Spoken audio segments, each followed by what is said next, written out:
Mary Shad stands, Adrianette stands, the time to rise is now because the love square has officially taken a 180. And so today we are going to be talking all about the latest season 5 episode, Determination, and what it is that has gone down and that we can expect moving forward. So as always, before we get into today's video, be sure to subscribe so you never miss the tea on the show you love. Now, let's get into it.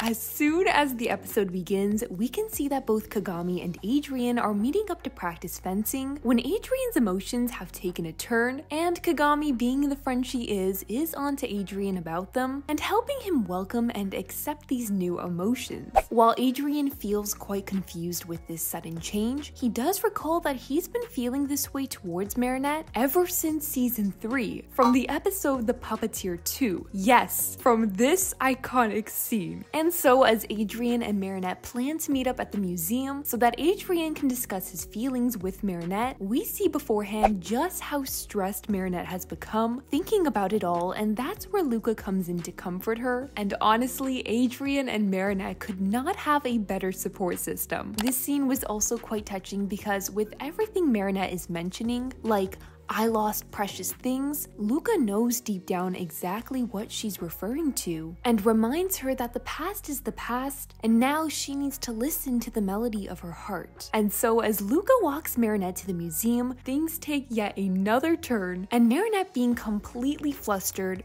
begs for Luca to stay with her, resulting in Kagami to hang along as well. And I found Marinette's line, "I don't hear a melody, stay, I need your help," to be quite funny. With the four of them now taking a stroll through the museum, they happen to come across Adrian's statue when Adrian reminds Marinette of the time she tried to kiss him, and Adrian looks so pleased. Meanwhile, Marinette is absolutely panicking, thinking back to it. Quickly though, after that, we can see Luca and Kagami walk off to give them some alone time, and I just love them. They know exactly what it is the two need and understand each other. Now, as Adrian is assuring Marinette that he wasn't embarrassed by the kiss, but rather surprised by what it was he felt, Marinette goes to say, "Do not finish this sentence under any circumstances," because she knows where Adrian's going with this, and once again, I was just laughing over this episode. So as Marinette grabs Luca to talk to him in private again, as she's freaking out, Luca, knowing just what it is Marinette needs and what it is Adrian needs to be doing, hugs her while looking right at Adrian, and I feel so bad for Adrian here. I know why Luca's doing what he's doing, but seeing Adrian sad like that and then going to say that he'd wish to be in Luca's place, it's just sad. Now, we do end up seeing the scene in which resulted in Veronique's akumatization, and just as I thought, Chloe did have a say in what would go down with the statues, ultimately leading for Mayor Bourgeois to threaten Veronique to take these statues down or else he'd force for the museum to close. And it's after that that we get a look back at what's going on between Adrianette, and just as Luca and Kagami are slipping away, Marinette goes on to chase after them, and poor Adrian is just trying to stay caught up with her. And that's when Luca and Kagami force Marinette to stay put and lock her and Adrian together in the statue room containing all of the new hero statues. And just as Adrian goes on to comfort Marinette and tell her that she can tell him anything, Veronique barges in and interrupts them. I really felt like Marinette was going to say something to Adrian here. I mean, just look at those eyes. That is so comforting. And with previous spoilers that we've seen for upcoming episodes this season, I really do think that slowly but surely, Marinette will begin to express more of herself to Adrian, but moving forward, we can see Veronique taking control of all of the statues, and now Ladybug and Cat Noir would need to destroy them in order to get to her and break her objects containing the Akuma, which in this case would be the multiple pamphlets. And so as they go on to destroy statue after statue, soon enough, they'd encounter their own, and while Cat Noir managed to handle Ladybugs with ease, Ladybug on the other hand didn't have it in her to destroy Cat Noir's, but fortunately Cat did jump in, and that's when he handed out his hand to her, and that was just the icing on the cake to confirm Ladybug has completely fallen for him. So fast forwarding now, after Veronique's deakumatized, receives her very own magical charm, and can resume with the opening of her new statues in the museum, Ladybug goes on to tell Cat Noir that her feelings for him have changed, since now it's only the two of them, giving her more time to just focus on him. But because Cat Noir has gotten so used to constantly being rejected from her and having to put his feelings aside for her, he goes on to assure her that now he's managed to find his true feelings. And as we see them reunite back at the museum, Adrien admits to Kagami that his feelings are clear now and that he really is in love with Marinette. As for Marinette though, her feelings have completely 180'd, and now she admits to Tiki that she's falling in love with Cat Noir. While I knew at some point we could expect for a reverse love square to happen, nothing could prepare me for this. In a way, it's a little frustrating to feel like things have just completely 180'd, and now neither Marinette nor Cat Noir are admitting to their former feelings anymore. I know that things will be balanced again very soon. The two of them have been needing to accept both sides to one another for the longest time now, and if it means pushing aside the one they fell in love with first for the time being, then I understand. It's going to be very exciting and refreshing to see these two lovebirds' views from the opposite end now, and I mean, Marishat and Adrianette are something we're going to be able to expect to see a lot more now. But as always, what do you guys think? This week coming up, we've got 3 brand new episodes from this season, including episode 7, Passion, on October 31st, episode 8, Reunion, on November 1st, and episode 5, Illusion, on November 2nd. Tefue did as well share a new season 5 trailer, in which included new scenes such as this one of Pharaoh holding this book, which we can expect to play an important role in the episode Reunion, Adrien and Marinette going in for a kiss while sharing an ice cream together, Lady Noir facing off with Natalie akumatized, and Ladybug completely going off at this person here who is no other than Felix. As always, be sure to let me know your thoughts and theories down below, and subscribe so you never miss the tea on the show you love. And I'll see you guys in the next one.